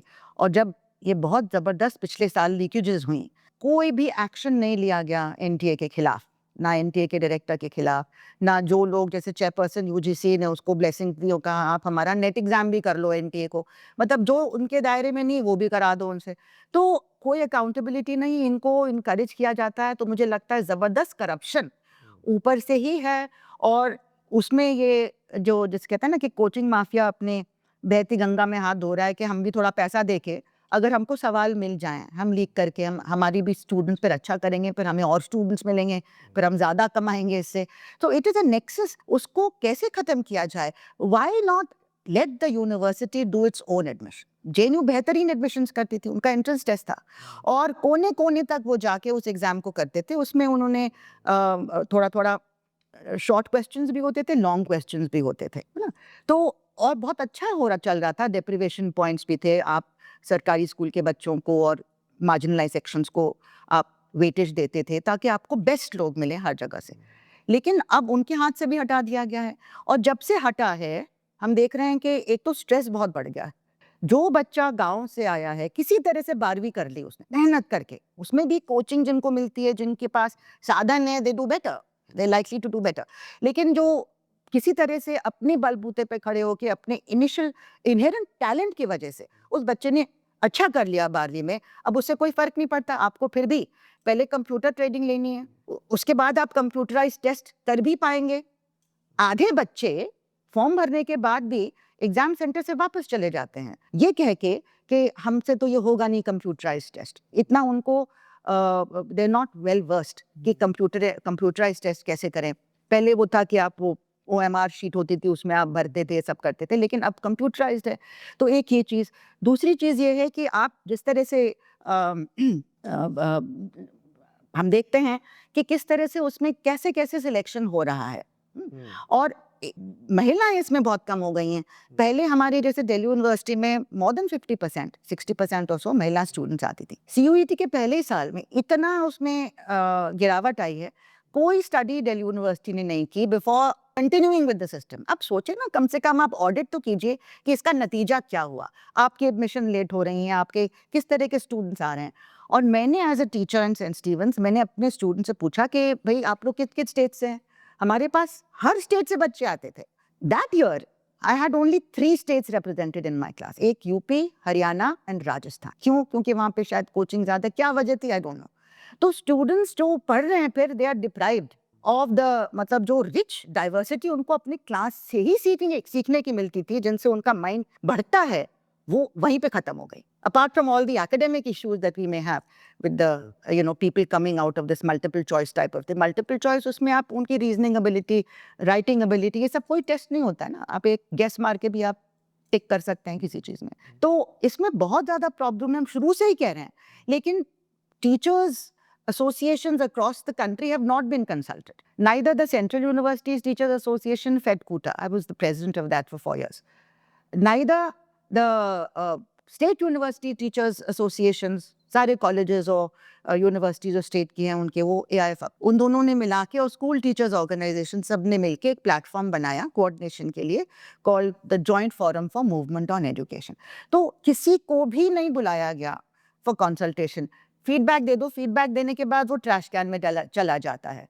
तो हमने जब अब जो 5 साल हो गए इसके, एक्सपीरियंस किया है, इतना बुरा हाल हो गया हमारी यूनिवर्सिटी का कि उसको रेस्क्यू करना बड़ा मुश्किल है, बहुत मुश्किल। और ये जो पीढ़ी अब स्टूडेंट्स की निकल रही है, उनको ये भी नहीं मालूम कि समझा जा सकता है। सबसे बड़ा प्रॉब्लम आजकल के स्टूडेंट्स को है कि उनके जैसे 7 पेपर हैं फर्स्ट सेमेस्टर में, 7 itself is a huge load. उसमें 3 आपके एकेडमिक्स पेपर्स हैं और 4 आपके नॉन एकेडमिक पेपर्स हैं। यानी कि स्किल डेवलपमेंट और वैल्यू एडेड कोर्सेज, और वो भी कहीं से बन के आ रहे हैं, हम नहीं बना रहे हैं कोर्सेज। तो केमिस्ट्री टीचर को अपना वर्कलोड बचाने के लिए योगा पढ़ाना पड़ रहा है, whether he is equipped to teach yoga और नॉट। किसी और को वैदिक मैथ्स पढ़ाना पड़ रहा है, जहाँ पे ना वेद आ रहा है मुझे समझ में, ना तो उसमें वेद है ना मैथ्स है, वो फॉर्मूले हैं कुछ संस्कृत में लिखे हुए। कहीं कहीं पर संस्कृत टीचर वैदिक मैथ्स पढ़ा रहे हैं, विच इज वेरी अप्रोप्रिएट। या आप पढ़ा रहे हैं क्या कि पर्सनालिटी कैसे डेवलपमेंट करो, या आप पढ़ा रहे हैं कि हैप्पीनेस, हम अपने आप को हैप्पी कैसे करें। टीचर अनहैप्पी, स्टूडेंट अनहैप्पी, और ये सब एग्जॉस्टिंग होता है। 5 बजे शाम तक स्टूडेंट बैठे हुए हैं, फिर कुछ क्लासेस के लिए आपके पास टीचर नहीं है, तो आप क्लस्टर कॉलेजेस में क्लस्टरिंग कर देते हैं क्लासेस की, कि आपको ये सारे कॉलेजेस के लोग उस कॉलेज में जाएंगे पढ़ने। अब इतनी ट्रैफिक की प्रॉब्लम्स, टाइम टेबल की प्रॉब्लम्स, कोई पहुंच नहीं पाता है अपनी क्लास के लिए। फिर टीचर कहते चलो फिर ऑनलाइन कर लेते हैं। घूम फिर आके हमको ऑनलाइन में ज़बरदस्ती डालना चाहते हैं ये, ताकि इनको एजुकेशन पे खर्च कम करना पड़े, आपको टीचर्स की ज़रूरत नहीं पड़े, आप कॉन्ट्रैक्ट टीचर्स के साथ काम चला लें। अभी सारे जो UGC का ड्राफ्ट रेगुलेशन आया, सब कुछ लिखा है, आप कितने भी 80-90% कॉन्ट्रैक्ट पे रख सकते हैं टीचर, जबकि पहले था कि 10% से ज़्यादा आप नहीं रख सकते। These are big changes. Recruitment में सिलेक्शन कमेटी को 100% वेटेज, किसी को भी रख लो, कोई लॉजिक नहीं उसमें, कोई अकाउंटेबिलिटी नहीं है कि आप किसको रख रहे हैं। तो हम देख रहे हैं कि किस तरह से रिक्रूटमेंट में जो सिलेक्शन कमेटीज अभी दिल्ली यूनिवर्सिटी में हुई, पिछली सरकार ने पद खाली रखे, एडहॉक रखा लोगों को, क्यों उनकी भी नियत थी कि कम करो। ये सारा कुछ हो रहा है क्योंकि आपने WTO में एक ऑफर दे दिया, higher education as a commercial tradable service. तो तब से पिछली सरकार से अब तक वही पॉलिसीज, और ये सरकार तो और बढ़ चढ़ के इनको इम्प्लीमेंट कर रही है। तो वो जो खाली पद थे उनको भरने का टाइम जब आया, इन्होंने भरा, काफी हद तक भरा, लेकिन किस तरीके से भरा। पूरे कॉलेजेस के पूरे डिपार्टमेंट्स, जो टीचर्स 15-15 साल से 20-20 साल से पढ़ाते थे, तो उनको चुटकी में बाहर कर दिया। ऐसे लोग लिए जिनकी एकेडमिक क्वालिफिकेशन पे आप बहुत ज्यादा सवाल कर सकते हैं। मैं तो खुल के कह सकती हूँ, कई जगह अच्छे लोग भी आ गए जहाँ पे टीचर्स और प्रिंसिपल लड़े कि नहीं हम कॉम्प्रोमाइज नहीं करेंगे। सिलेक्शन कमिटीज में हैंड पिक्ड वाइस चांसलर्स ने एक्सपर्ट्स भेजे, जो हमारी यूनिवर्सिटी से ज़्यादातर किसी प्रोफेसर को सिलेक्शन कमेटी में नहीं बुलाया गया। क्यों भाई, हम लोग क्या बेकार हैं? और ऐसी जगह से लोग आए जिनका नाम भी नहीं सुना था, लिस्ट लेके आए। तो सारी कोशिश ये थी कि लिस्ट में तुम्हारा नाम है नहीं है, और लिस्ट में किसका नाम होगा, जिनका जो स्क्रीनिंग में एकेडमिक पॉइंट्स थे वो सबसे कम थे, कई जगह उनका जस्ट बेसिक MA या जो भी मिनिमम क्वालिफिकेशन था और 1 दिन का टीचिंग एक्सपीरियंस नहीं था। बहुत सारे ऐसे लोग लिए गए जिनको पढ़ाने का शौक नहीं है। नतीजा क्या है? उनके स्टूडेंट्स रो रहे हैं, उनके माँ-बाप फ़ोन करके कहते हैं हम अपने बच्चे को हटा देना चाहते हैं, और वो कॉलेज जो टॉप पे होता था बॉटम में पहुँच गया है। ये कैसे हुआ और क्यों हो रहा है? और 30 साल तक हम वहाँ से उससे फिर उभर नहीं सकते क्योंकि आपने उन लोगों को लगा दिया परमानेंट। तो मैं भाई आ गए तो आप हमारे कॉलीग्स हैं सर आँखों पे, लेकिन जो रियलिटी उसको भी एक्सेप्ट करें ना। अगर आप स्टूडेंट्स को जो उनका हक है नहीं दे पा रहे हैं, तो आप अपने आप को एजुकेशनिस्ट या एजुकेशन एडमिनिस्ट्रेटर्स या सरकार कहने का आपको हक नहीं है। आप हमारी जनरेशन्स को बर्बाद कर रहे हैं। ये मत कीजिए। आपके भी बच्चे यही पढ़ेंगे, हाँ, टॉप लीडरशिप के बाहर चले जाएंगे, लेकिन आम जनता के लोग तो यहीं पढ़ेंगे। उनका फ्यूचर हम अकेले नहीं बना सकते। अगर शिप डूबेगी सब डूबेंगे। कि मेरा बच्चा बच जाएगा इससे नहीं होगा, सबके बच्चे जाएंगे इसमें।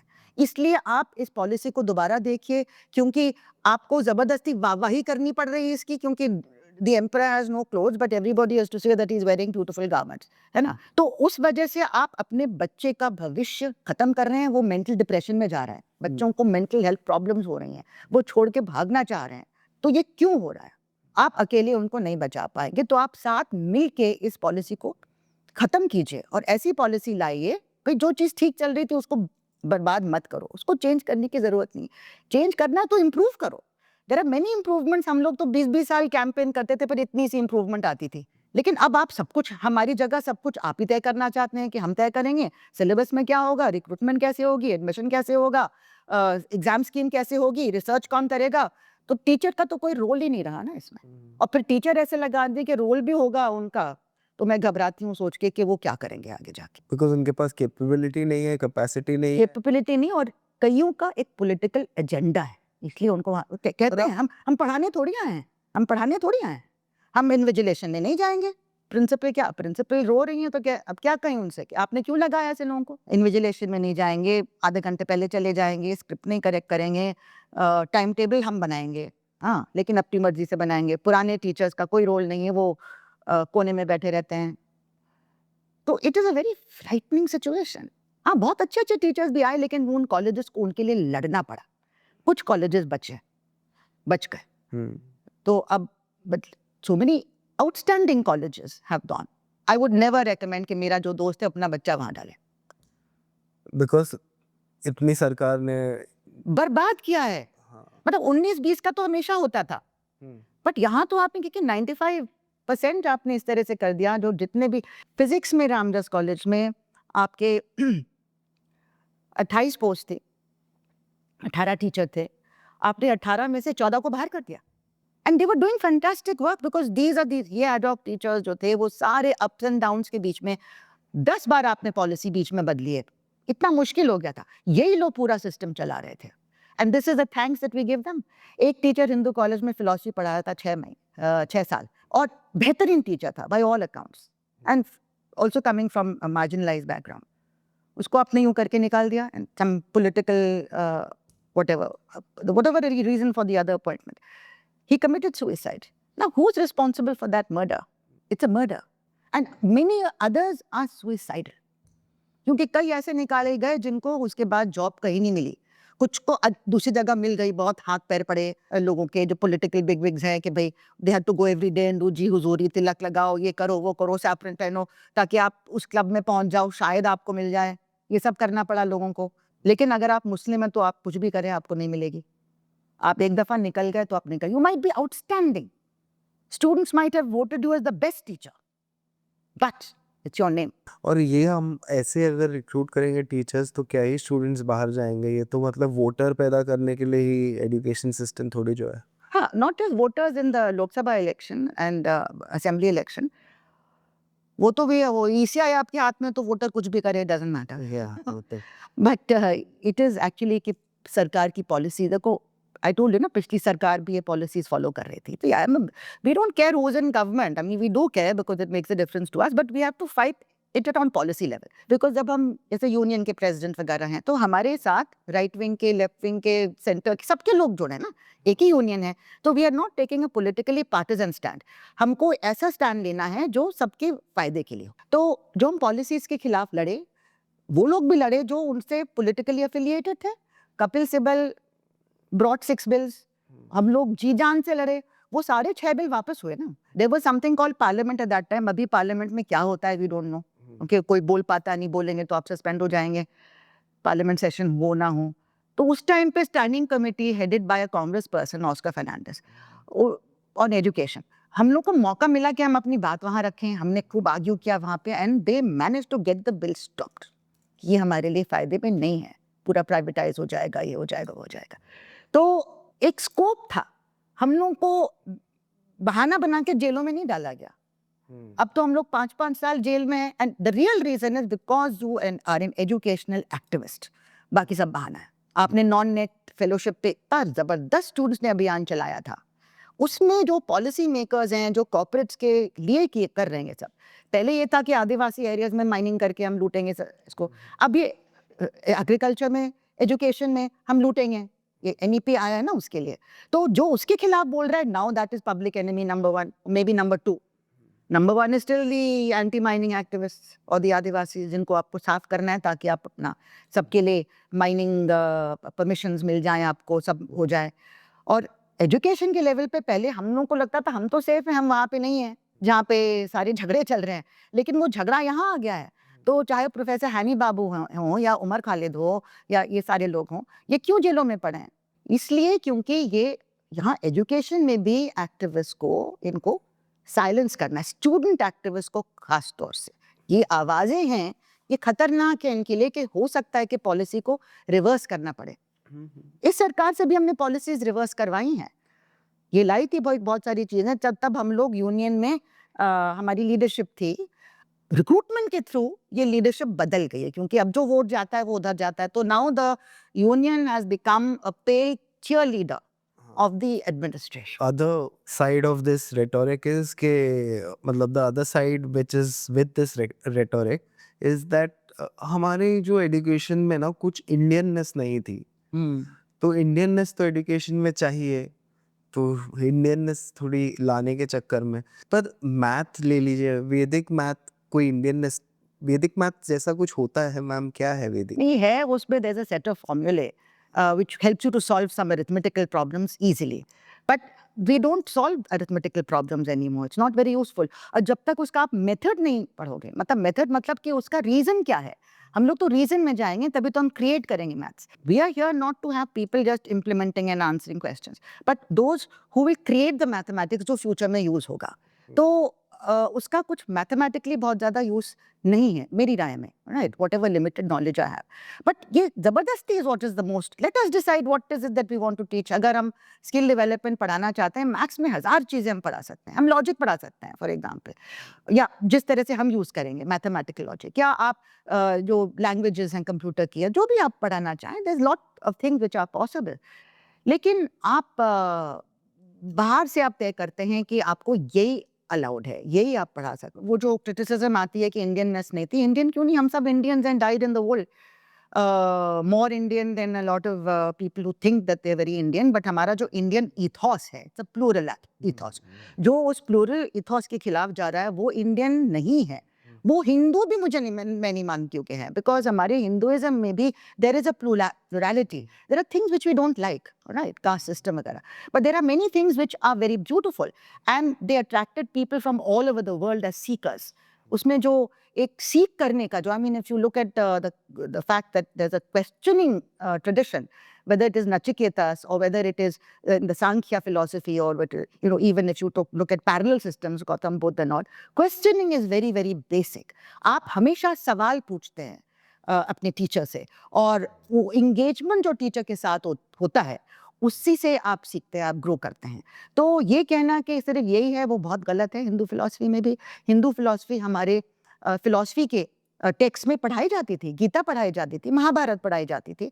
गीता में लेकिन आपको हक था कि आप ये कह सकें कि गांधी जी ये कहते हैं, अम्बेडकर ये कहते हैं, फलाना ये कहता है, और ये जो अलग अलग क्रिटिसिज्म्स हैं इसकी, वो भी आपके सामने रखी जाती थी. It was not a blind catechism कि आपको बैठ के सिर्फ श्लोक पढ़ना है एंड देन होप कि you are free to do that. आप अपने घर में करो वो सब, आपका हक सर आंखों पे. मेरा भी हक है, I may do whatever I want in my private sphere. लेकिन एजुकेशन इंस्टीट्यूशन में अगर आप किसी चीज़ को क्रिटिकली नहीं देखेंगे तो फिर वो एजुकेशन इंस्टीट्यूशन नहीं कहलाता है. तो ये फ्रीडम आपने जो अभी जो आप थोप रहे हैं हमारे ऊपर के गीता का पाठ होगा, आपको वो करना है, that is not something which should be done. एक एजुकेशन इंस्टीट्यूशन में वो नहीं होना चाहिए। प्लस आप बाकी सारी ट्रेडिशंस को क्यों छोड़ रहे हैं? तो आपका जो कमिटमेंट है सेक्युलरिज्म को, जो अभी हमारे कॉन्स्टिट्यूशन का इंटेग्रल हिस्सा है, प्रियम्बल का इंटेग्रल हिस्सा है, उसके खिलाफ तो आप दिस इज डिसअफेक्शन, है ना? तो एंटी नेशनल कौन हुआ? अभी जो कॉन्स्टिट्यूशन है उसके खिलाफ कौन जा रहा है? सोशल जस्टिस के खिलाफ कौन जा रहा है? इकोनॉमिक जस्टिस के खिलाफ कौन जा रहा है? इक्वालिटी के खिलाफ कौन जा रहा है? और सेक्युलरिज्म के खिलाफ कौन जा रहा है? Dignity of all in fraternity के खिलाफ कौन जा रहा है? जो आपस में लोगों को लड़वा रहे हैं, जो नफरत फैला रहे हैं, वो जा रहे हैं ना इन सारे वैल्यूज के खिलाफ। तो फिर आप कैसे आप कह सकते हैं कि इंडियन इथॉस नहीं था? वो गलत है, हमेशा था। और we welcome suggestions from everywhere. आप सजेशन दो, और चीजें हम डाल सकते हैं। No harm. Let us study the Indian mathematicians and the scientists and the other philosophers, and already हैं, उसको और हम बढ़ा सकते हैं, उसमें और हम प्रोग्राम्स कर सकते हैं, है ना? वर्कशॉप्स कर सकते हैं, ओरिएंटेशंस कर सकते हैं, और होते हैं। ऐसा नहीं कि नहीं हो रहा। ये झूठ है कहना कि नहीं हो रहा है। ये एक बहाना है कि आप हर चीज को कम्युनलाइज करना चाहते हैं। That is the problem. और बाकी नॉलेज ईज आउट हो रही है कि इसको इतना स्पेस मिलेगा तो बाकी आप हिंदुस्तान की जो रिच फ्लोरल हिस्ट्री है और ट्रेडिशंस हैं, उसको आप बच्चे को कैसे समझाएंगे? हटा रहे हैं आप सिलेबस से ऐसी चीजें जो आपको सूट नहीं करती हैं, जो नैरेटिव में नहीं आती हैं। तो ये तो बहुत ही शॉर्ट साइटेड व्यू है, which will it is not going to make us विश्व गुरु in any sense of the word. I don't know अगर आपने वो देखा होगा जहाँ पे पीएम एक इक्वेशन बता रहे हैं, oh extra 2ab। Oh my God, वो तो उसमें तो बहुत मजाक हुआ, क्योंकि वो एक्स्ट्रा 2ab जो है वो तो हर बच्चे को पता है। तो वो एक्स्ट्रा थोड़ी है, वो तो उसमें इनहेरेंट है। वो एक्स्ट्रा कहाँ से आ गया? So it is very funny example. I mean there many other funny examples, but ये a+b² वाला तो बहुत ही अजीब एग्जाम्पल है। आई डोंट नो कौन इनको बताता है कि बोलो, maybe they need better advisers. और आई थिंक उनके टाइम पे भी टीचर्स सही नहीं होंगे। अब वो तो पता नहीं कहाँ पे क्या क्या पढ़ा है, बिकॉज अभी तक डिग्री तो पता नहीं चली इनकी। हम सबसे तो मांगा जा रहा है, ये डॉक्यूमेंट दो, वो डॉक्यूमेंट दो, आपको डिपोर्ट कर देंगे, आपके पास डॉक्यूमेंट नहीं है। डॉक्यूमेंट है भी तब भी डिपोर्ट कर देंगे। अभी बांग्लादेशियों के खिलाफ ये सब सो कॉल्ड बांग्लादेशी जो illegal Bengali speaking Muslims are being targeted. तो इस सुना है हमने, रिपोर्ट्स हैं। बट आप जो बेसिक्स आपके एजुकेशन के आप डिग्री वगैरह आप दिखाना नहीं चाहते हैं, क्यों? छिपाने की बात है भाई इसमें।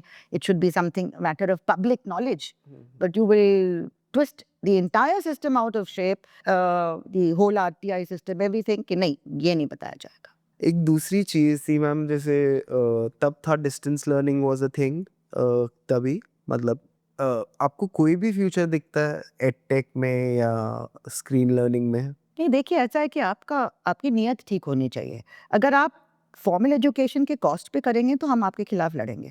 आप अपना प्रॉफिट कितना बनाना चाहते हो? फॉर्मल एजुकेशन को खत्म क्यों करना चाहते हो?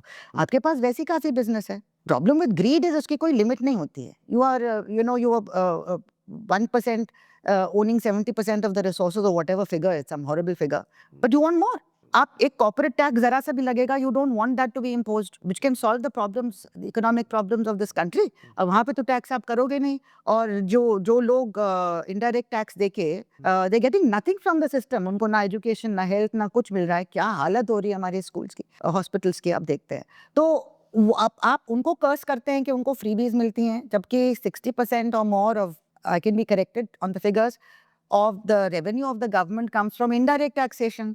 तो ये जो एजुटेक वाले लोग भी हैं, तो आप अपने दायरे में रहिए, आप कहीं करिए अपनी business, you can be useful, but I would not mix them up with the distance learning. Distance learning has done a yeoman service in our country. वो distance learning में आपके जैसे इग्नू हैं, ये सब हैं, ये सिर्फ ऑनलाइन का नहीं होता है। इनके जो मटेरियल बनते हैं बहुत रिगरस बनते हैं, रिटन मटेरियल होता है, फिर ये डिसेमिनेट किया जाता है पूरे देश में। इनके सेंटर्स पूरे देश में फैले हैं, और वहाँ पे देयर पीपल कॉल एकेडमिक्स, वो उनकी क्लासेस होती हैं, पर्सन टू पर्सन कांटेक्ट होता है, और उनको दूसरे तरीके से छुट्टियों में जैसे आपकी क्लासेस होती हैं, आप वो डिसेमिनेट करते हैं। तो और ये सेक्टर जो है सरकार को बहुत रेवेन्यू दे रहा है, क्योंकि इसको एड बहुत कम मिलती है। इसका सारा जो फंड है वो आता है स्टूडेंट्स की फीस है, स्टूडेंट्स थोड़ी थोड़ी भी देंगे। इतने स्टूडेंट्स हैं, जैसे दिल्ली यूनिवर्सिटी में स्कूल ऑफ ओपन लर्निंग में 1.5 लाख रेगुलर स्टूडेंट्स होंगे और 4.5 लाख कॉरेस्पॉन्डेंस कोर्सेज क्यों नहीं? See the difference. एंड वो थोड़ा भी, मतलब थोड़ा तो नहीं बढ़ाते जाते हैं फीस, जो भी फीस वो देंगे इतना बड़ा कॉर्पस उनका हो गया है। एंड देयर आर एक्यूजेशंस को कि वो मिसयूज हो रहा है, क्योंकि हाथ मैनेजमेंट के हाथ में है, तो वो किस चीज़ पे खर्च कर रहे हैं उसको, और कैसे टीचर्स रिक्रूट हो रहे हैं, या सिलेबस कैसे बन रहे हैं, रिटन मटेरियल कैसे बन रहा है, वो क्वालिटी जो होनी चाहिए, जो मिलनी चाहिए, वो मिल रही है स्टूडेंट्स को कि नहीं मिल रही है। तो ये बहुत बड़ा संघर्ष एक स्कूल ऑफ ओपन लर्निंग के टीचर्स ने खुद कंडक्ट किया, और पूरी यूनिवर्सिटी में भी एक बहुत बड़ा ये इशू बनता है। उनको हम जो उनको मिलना चाहिए मिल रहा है कि नहीं। तो एडल्ट ये डिस्टेंस लर्निंग ने बहुत ओवरऑल बहुत अच्छा काम किया मेरे नज़रिए में, लेकिन हमको एज अ सब्स्टिट्यूट नहीं यूज़ करना चाहिए उसे, कि भाई जो बच्चे जिनकी 85% 95% नहीं उनको आप उधर डाल दें। आपको अपना public funded education, formal education बढ़ाना है। आपने कब से एक्सपैंड नहीं किया, आपकी पॉपुलेशन इतनी एक्सपैंड हो गई, तभी तो कट ऑफ जा रहे हैं 99%, कभी कभी 100% पे भी आ जाते थे। तभी कहते हैं अब एंट्रेंस टेस्ट करो, उससे सॉल्व नहीं होता है कुछ, क्योंकि लोग अब उतना ही ले रहे हैं, ज़्यादातर लोगों को एडमिशन नहीं मिल रहा है, तो वो क्या करेंगे फिर? तो ये जो प्रॉब्लम है डिस्टेंस लर्निंग की, आप फॉर्मल एजुकेशन को बढ़ाइए। देखिए, आप इन्वेस्ट अगर नहीं करेंगे तो आप आगे नहीं बढ़ सकते। जिन कंट्रीज़ ने इन्वेस्ट किया एजुकेशन में, चाहे वो फिनलैंड हो, यूरोप में, उन्होंने 1970s में प्राइवेट एजुकेशन अबॉलिश कर दिया। दे रियलाइज कि आप ये दोहरी एजुकेशन सिस्टम से किसी का फ़ायदा नहीं होगा। अमीर ज़्यादा अमीर होंगे, गरीब ज़्यादा गरीब होंगे। तो उन्होंने अबॉलिश किया, everybody sits, they have the same teacher, the same, अगर सबको दरी पे भी बैठना है, सबको एक साथ बैठना होगा, चाहे वो मालिक हो चाहे वो मजदूर हो, उनके बच्चे एक साथ बैठेंगे, पढ़ेंगे, तभी एजुकेशन इंप्रूव होगा। वो सिर्फ 0.6% अपना जीडीपी का यूज़ करते हैं, as far as the last figures I saw. हम तो 3-3.5% पे अटके हुए हैं, वो भी स्टेट का मिला के, आई थिंक। तो but something very low. Kothari commission 60s में कहता है कि आप 6% कम से कम दो, किसी भी सरकार ने नहीं दिया, और अब तो कम होता जा रहा है। देंगे भी आप बजट में तो कहेंगे आप डिजिटल यूनिवर्सिटी को, यूनिवर्सिटीज ऑफ एक्सेलेंस को, ऑनलाइन एजुकेशन को, जहाँ पे आपको इतनी ज़रूरत नहीं है, आपको इधर ज़रूरत है फॉर्मल एजुकेशन के लिए। तो ये जो आपकी कटौती लगातार चल रही है, उसकी वजह से आप जो आपको खर्च करना चाहिए इसमें आप नहीं कर पा रहे हैं। जिन देशों ने किया है, चाहे वो, I may not like a lot of things about China, but they invested in education. Malaysia invested in education. तो वो उनका जीडीपी कहाँ चला गया, हमारा कहाँ पे? आप कंपेयर कीजिए ना 1947 से, और आप देखिए कि वो ऊपर ऊपर चले गए, हम यहाँ पे हैं। तो अगर आप एजुकेशन में इन्वेस्ट नहीं करेंगे, पर कैपिटा इनकम को नहीं देखेंगे, आप बस अपने आप को सेलिब्रेट करते रहेंगे कि हम 4th largest 5th largest economy है, but look at your per capita income, आप कहाँ पे हैं देश में? And look at all the other human indicators, human development indicators, कहाँ पे आप पहुंच गए हैं? तो वो भी देखना ज़रूरी है। पेट्रियाटिक वही है जो अपने देश को इम्प्रूव करना चाहे, ये नहीं कि जो छाती ठोक के कहे कि हम बहुत बढ़िया हैं, और असलियत कुछ और है जो दुनिया को पता चल रही है। ये बहुत ज़रूरी है कि आप अपने देश की बेहतरी के लिए, यानी कि पूरे समाज की बेहतरी के लिए, गैर बराबरी ख़त्म हो, सबको एक dignified education, employment, housing, without fear of favour, कोई डिस्क्रिमिनेशन नहीं होना चाहिए। अगर आप रिलीजन के बेसिस पे डिस्क्रिमिनेट करेंगे, और इन रियलिटी डिस्क्रिमिनेशन हो रहा है कि घर नहीं मिलेगा आपको, रेंट पे नहीं मिलेगा, या आप उस सोसाइटी में नहीं जा सकते, तो गेटवाइजेशन तो होएगा ही होगा। और फिर आप ब्लेम नहीं कर सकते ना कि गेटवाइजेशन हो रहा है, आप ज़बरदस्ती गेटों में डाल रहे हैं लोगों को। और अगर आप लोगों के धर्म देख के आप कहेंगे कि भाई इनको जेनोसाइड होना चाहिए, कहते हैं लोग धर्म संसद, विच आर कॉल्ड अधर्म संसद, कि उसमें कि ऐसे लोग हमारे सब दुश्मन हैं, इनको ख़त्म करो, हाथ में तलवार रखो, ये सब वो चल रहा है। आप उनके खिलाफ एक्शन नहीं लेते हैं, या धर्म पूछ के फिर आप उनको लिंच करते हैं, या आप उनको अरेस्ट कर लेते हैं फॉर नो गुड रीज़न। तो अगर ये सब होगा तो आप तो पीछे को डार्क एजेस में जा रहे हैं, डार्क एजेस से भी पीछे जा रहे हैं। ऐसा तो हमने कभी भी नहीं देखा था हमारे देश में, कभी भी नहीं, किसी का भी शासन रहा हो। तो माइनॉरिटी कम्युनिटी या मेजॉरिटी कम्युनिटी, या जो पावर में कम्युनिटी नहीं है, उसके साथ ऐसा नहीं होता था। Everybody could lead a dignified life, whatever was possible, even when there was no democracy. अब democracy में ये हो रहा है, तो किस तरह की democracy हैं हम? That is the question that every young person has to ask, and every young person has to think about what his or her role will be. Because ये values की तो हम बात करते हैं, everyone pays lip service, preamble में ये लिखा, ये लिखा, ये लिखा, ये लिखा, लेकिन एक value है जिसके बगैर सारे values नाकाम हैं। वो कौन सी value है? Courage. if you don't have courage, then you will be complicit in the destruction of all these values. You have to speak out wherever you are, in whatever capacity. Write, speak, talk about it, and don't be afraid. If you're afraid, things will get worse. If you're afraid and you're quiet, then you have not done justice either to your society or to the next generations of your own family. They will ask you. They will look back and say, what were you doing when all this was happening? आप क्या कर रहे थे? आपने कुछ किया कि आप वो WhatsApp में और ये गलत मैसेजेस फैला रहे थे? ये सवाल सबको अपने आप से पूछना है. अगर आपके परिवार में भी लोग ऐसी बात करते, मैंने देखा एंटी-सिख राइट्स में इतना कम्युनलाइज हो गया था एटमॉस्फेयर, इतना कम्युनलाइज हो गया था और किया भी गया था over a period of time कि I felt awful sitting next to a person who had short hair. I said, it's the monsters बनते हैं. People don't admit it. The same people now are very embarrassed. नहीं हमने ऐसा नहीं कहा. अच्छा lesson सिखाया, अच्छा लेसन सिखाया. इनको मतलब एक कम्युनल आइडेंटिटी के 2 बॉडीगार्ड ने किया तो पूरी कम्युनिटी को पनिश करो. ये क्या थिंकिंग है? You are losing your humanity by thinking of the community as one. तो उस टाइम पे भी इस तरह की चीज हमने देखी और आई वॉज वेरी ग्रेटफुल कि हमारा कॉलेज एकदम ओएसिस की तरह था. मैं बस में जाती थी तो मैं अपने कान पे हाथ रख लेती थी. I had a friend who was a sick girl और यू कुडंट आइडेंटिफाई 6 women. तो उसके सामने सब ये हाँ अच्छा हुआ हमारा ये वो इस तरह की बात कर रहे थे. And I felt terrible.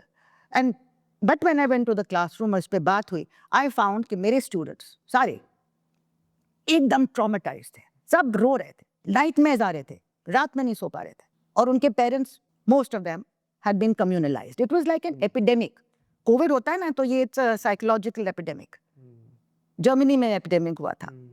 ये इजराइल को तो पूरा ब्रेन वॉश किया ही हुआ है, दुनिया भर में चल रहा है. तो ये एक एपिडेमिक था उस टाइम पे. एंड अगर मेरे स्टूडेंट्स अपनी ह्यूमैनिटी नहीं खोते हैं, at the end of the day that is the true test of learning and education. As Mahmoodabad, who is in the news, said to his students, at the end of the day, ये पूछना चाहिए कि have you learned how to love? क्या आपने प्यार करना सीखा है? और प्यार में कोई ये नहीं होता है, उसको कोई नाम नहीं देने की जरूरत है. हर ह्यूमन बीइंग, हर लिविंग बीइंग के साथ. तो can you love? Ask yourself that question. अगर हाँ है, then you have retained your humanity and therefore you're an educated person. Otherwise, something is deeply, deeply wrong. Thank you so much, ma'am, for your time. बहुत अच्छा लगा आपसे बात करके. Nice to be here.